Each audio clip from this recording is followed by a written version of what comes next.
From her first documentary video, My name is Maddie Russo, and this is my story. To spending nights in the ER, everything was a lie. On January 23rd, Eldridge police arrested a 19-year-old TikToker and an alleged cancer victim from her school. The police stated that this girl, Madison Russo, has faked cancer and scammed 439 people through a GoFundMe fundraiser. But what exactly is her story? Why she faked cancer, and how did she get funded with $37,000 in just a few months? From February 2022 till the first few days of this year, Madison Russo, aka Maddie, has been a lot on the scene. Whether it was TikTok or the local news agencies, everybody was involved in her cancer journey. Madison was born and brought up in Iowa.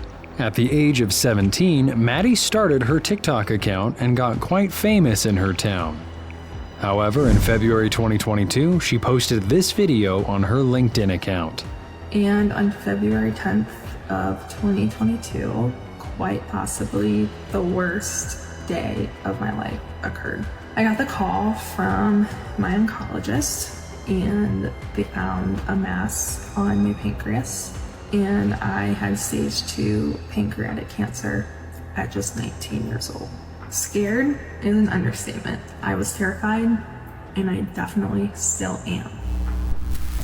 In a Facebook and LinkedIn post on February 12th, she announced that she had been diagnosed with pancreatic neuroendocrine cancer.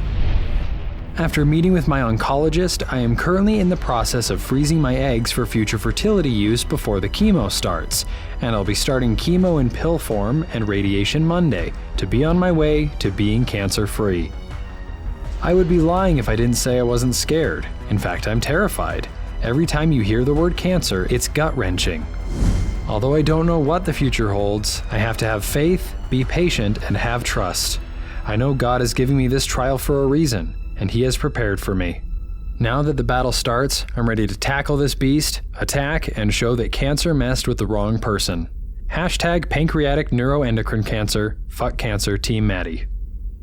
After posting about the diagnosis, she started documenting her cancer journey on all her social media accounts, where she would post a 2-minute video informing the audience about her health condition, her chemo journey, and how she's been keeping her mental and physical health intact. So my sister actually found this and recommended this. It's by the brand Hers, like H-E-R-S. It's on TV commercials a lot, but it's this hair regrowth treatment. I'm gonna really botch this word, but it's like minoxidil topical solution, 2%, whatever that means, but it's dermatologist recommended for women, and it reactivates hair follicles to stimulate regrowth, clinically. In April 2022, St. Ambrose University, where Maddie was pursuing her business degree, called her to give a speech on cancer awareness and share her story. She stated in her Facebook post, "I was honored to share my story with students, their families, peers, faculty, and the staff of my journey of battling cancer and still being able to finish out my semester because the supporting and loving culture of St. Ambrose has given me during this difficult time. Even though I started round 5 of my chemo today and was unsure of how I would feel, I still wanted to come and speak because that is how much this school means to me." Several podcast channels and cancer prevention movements reached out to Maddie through her content based on the alleged chemo journey. She appeared in the Project Purple podcast to spread awareness of how sickening pancreatic cancer is and why she wants to raise funds for patients. The funding isn't, it isn't there, and I think more advocating needs to be done, and that's why I do it, because I want people to live. I want to live. I want there to be a cure and to not have to go through all of the terrible, leaps and bounds you got to go through just to have an 11% survival rate. Like, we need that higher. And off the internet, she attended every single charity event, took photographs with real cancer patients, and posted them with long, heartfelt notes as if she was going through such a phase and could feel the other person's pain. She befriended real cancer patients and posted stories with them and whatnot. On the agonizing death of Charlie, a cancer warrior, she posted about the bond they both shared. Charlie and I would text each other daily about all the ups and downs of both our battles with cancer, and she was seriously just a sweet, genuine soul. We were the same age, lived within minutes of each other, and could relate to each other 100%. My last texting conversation was just one day before she earned her wings. Maddie's cancer journey was making headlines all over the internet, and the people who felt empathy for her wanted to fund her treatment. So, a close friend named Tom Booland set up a GoFundMe fundraiser through which people could donate money for Maddie. Besides being vocal about cancer and her journey, she also used to post pictures of her medical treatments, her feeding tube and chest port, and her being in the hospital bed. On October 18th, a local magazine published an interview in which Maddie talked about her treatment and what doctors have advised her. My tumor is on the tail of my pancreas, and it's very deep-rooted. Doctors said that if they went in, the surgery would do more harm. There was more risk than reward. Over the past few weeks, my back has been hurting so bad and I couldn't figure out why. I was kind of nervous because I'd been off chemo and I didn't want my cancer to get worse. They did a PET scan sooner than originally planned and then found a football-sized tumor. Just like her videos, the interview also went viral, and she started receiving loads and loads of money in her GoFundMe fundraiser. By December 2022, she had received more than $37,000 and some private funds in her bank accounts. For some time, she went off the internet, and her mother Peggy Russo began to inform people about her health. Everything was going great. Maddie was off the internet going through some treatment, attending events, receiving funds, and allegedly battling with cancer. But then, with the new year, things started to take a shift. Some anonymous medical professionals analyzed her pictures and dived deep into her videos. The medical professionals found out that there was something suspicious about her. There were inaccuracies in her statements and the placement of medical instruments on her body. If you look closely at her feeding tube and port picture, you'll find that the purple part near her nostril is the end of the feeding tube, which is supposed to be inside the nose. Also, the dressing on her chest is absurd, and the cancer port dressing is never done like that. People also reverse engineered her hospital bed pictures, and what they found out was even more disturbing.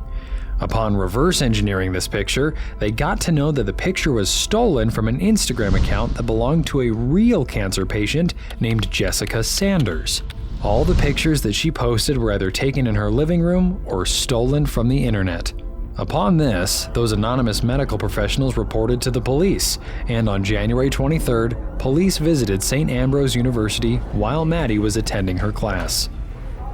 The police barged in, took her to the station for investigation, and then arrested her on one count of first-degree theft, a Class C felony punishable by 10 years in prison. They also raided Maddie's house and took her personal belongings into custody. They took 25 items from her home, including a bag with medical supplies, medicines for nausea, a wig, some bank documents titled My Cancer Story, and a 2023 model Kia Sportage. As soon as the news went public, people started digging deep into the matter and demanding an investigation from her mother, Peggy Russo. But they found out that Peggy knew nothing about her faking all this because 1. Maddie never took her mother along while going to doctor's appointments. 2. She never let her mother learn about the disease and help her. 3. Despite having a life-threatening illness, she didn't live with her family. She always stayed in her own apartment. Her mother, Peggy, even justified herself in a Facebook post. One thing I've said to her many times was Charlie never did it without her parents. They were a team. She always told me she could handle it and to stay and work. Maybe because I'm a single parent and I help her financially? I don't know. No one has ever understood that. We get it. Maggie's mother didn't know about her stage drama and everything because she's an old woman who might not know about medical and cancer-related things. But what about the person whom Maddie had tagged in her first cancer-related post on Facebook? What about Maddie's sister, Brooke Harkoff, who by profession is a pharmacist? Well, the initial reports have claimed her sister also has nothing to do with Maddie and her sick drama. But what about the guy who set up Maddie's GoFundMe post and got her bailed after paying a $10,000 cash-only bond? According to the initial reports and the pictures on the internet, Tom didn't know Maddie was faking her cancer, and he was just a financial advisor to her. Right after the "Maddie is sick" bubble busted, the authorities of the GoFundMe platform seized her fundraiser and released a statement. GoFundMe has a zero-tolerance policy for misuse of our platform and cooperates with law enforcement investigators of those accused of wrongdoing. GoFundMe's giving guarantee offers a full refund in the rare case when something isn't right. This is the first and only donor protection guarantee in the fundraising industry. Seeing the donations refunded, all 439 donors were shocked. However, an old age donor, Louis Frillman, gave an interview with a news channel and said, "People who inflict pain like this young lady has done, my opinion is that they're in a lot of pain themselves." Maddie has also posted that she was a guest speaker at the National Pancreatic Cancer Foundation. But the National Pancreatic Cancer Foundation has claimed, "We can confirm the person in question has had no contact with the National Pancreatic Cancer Foundation and has never spoken at any of our events." The news of Maddie's arrest went viral, and a lot of people who had sympathy for her showed their rage, their emotions, and how they felt violated. One among them was Jessica Senders, a 20-year-old girl whose pictures were stolen by Maddie. She showed up in the media and said, "I was shocked to find someone used my images falsely for their personal gain. Survivorship is very difficult emotionally, and this really hit me hard. I was very vulnerable and she exploited that, and I feel violated. I'm so offended that she used me and others and allegedly lied about cancer. It also appears that she gave out false information and hope about how she saved her hair during treatment. Cancer patients are vulnerable, and if someone is online claiming good results, they might try it not knowing it's all a lie. What she is accused of doing is so hurtful and offensive to anyone that went through cancer." Joe Tower is the husband of Anna Tower-Kvezdi, who is dealing with acute lymphoblastic leukemia. Joe posted about this fraud on his LinkedIn and stated, "This isn't about ragging on petty fraud though. This is really about the reverberating impact this act of deception will have on the #cancer community and its dependence on fundraising. A profound trust has been corrupted, and the integrity of the mission has been marred. While I'm happy that one less person than I thought has cancer, shame on anyone who exploits this very real struggle." Joe and Anna even gave an interview to a news channel where Anna showed what exactly a chest port looks like and how Maddie left loopholes in her story. Maddie was active on social media and used to engage with other cancer survivors, so Anna and Joe felt a kind of connection and kinship with her because she allegedly had the same disease as Anna.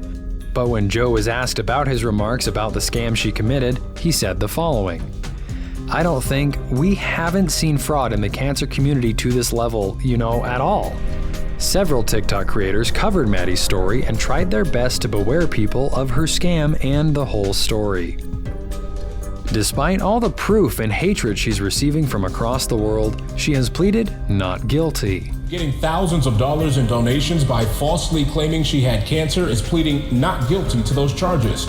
19-year-old Madison Russo filed a written plea in Scott County Court today through her attorney. She's scheduled to be arraigned on Thursday. She faces one count of felony first-degree theft. She has also asked the court to return her utility vehicle and the $33,230 that were seized from her bank accounts. On May 5th, she had a pretrial conference in Scott County District Court. However, she did not appear in court. According to the court documents, the conference is now set for September 8th, 2023. Whatever Madison Russo has done has not only caused pain to her family, but also the people who are really suffering from this disease. After all this drama, people will be less likely to share their stories and ask for help. But we encourage everyone to raise their voice against such scammers and spread awareness to give hope to other cancer patients.